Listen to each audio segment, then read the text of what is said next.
नमस्कार शेतकरी बंधू आणि भगिनींनो, आज आपण ऊसाच्या शेतीत खत व पोषण व्यवस्थापनाबद्दल जाणून घेऊ. ऊस हे एक जड अन्नद्रव्य घेणारे पीक आहे. जास्त उत्पादन आणि जास्त साखर मिळवण्यासाठी ऊसाला योग्य पोषण आवश्यक आहे.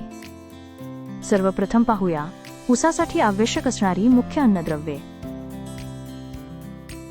प्रथम, नायट्रोजनमुळे ऊसाची वाढ आणि फुटवे वाढवते. त्यानंतर फॉस्फरस ऊस पिकाची मुळे मजबूत करतो आणि ऊसाच्या सुरुवातीच्या वाढीस मदत करतो. आणि पोटॅशियम ऊसातील साखरेचे प्रमाण वाढवतो आणि पूर्ण पिकाची रोगप्रतिकारशक्ती सुधारते. याशिवाय ऊसासाठी झिंक, लोह, मॅग्नेशियम यांसारखी सूक्ष्म अन्नद्रव्ये देखील महत्त्वाची आहेत. ऊस पिकासाठी शिफारस केलेले प्रमाण मातीच्या प्रकारानुसार बदलते, त्यामुळे खताचे प्रमाण माती परीक्षण रिपोर्टनुसार ठरवावे. नायट्रोजन 250 ते 350 किलोची गरज असते.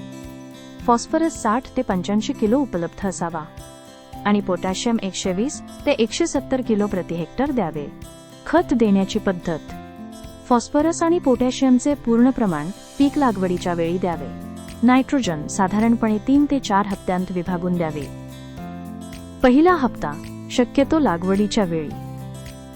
दुसरा हप्ता 30 ते 45 दिवसांनी द्यावे. त्यानंतर तिसरा 60 ते 75 दिवसांनी द्यावे आणि चौथा 90 ते 120 दिवसांनी द्यावे. सर्वोत्तम परिणामांसाठी खते झाडाच्या मुळाजवळील खाचांमध्ये द्यावीत आणि मातीने झाकून टाकावीत.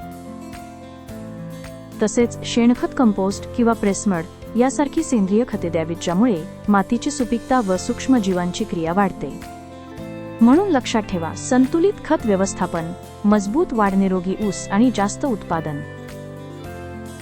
पुढील व्हिडिओमध्ये आपण ऊसातील तण व्यवस्थापन पाहूया. नियमित ऊस शेतीची माहिती जाणून घेण्यासाठी प्लॅनेट आय फार्म AI चॅनेलला फॉलो करा.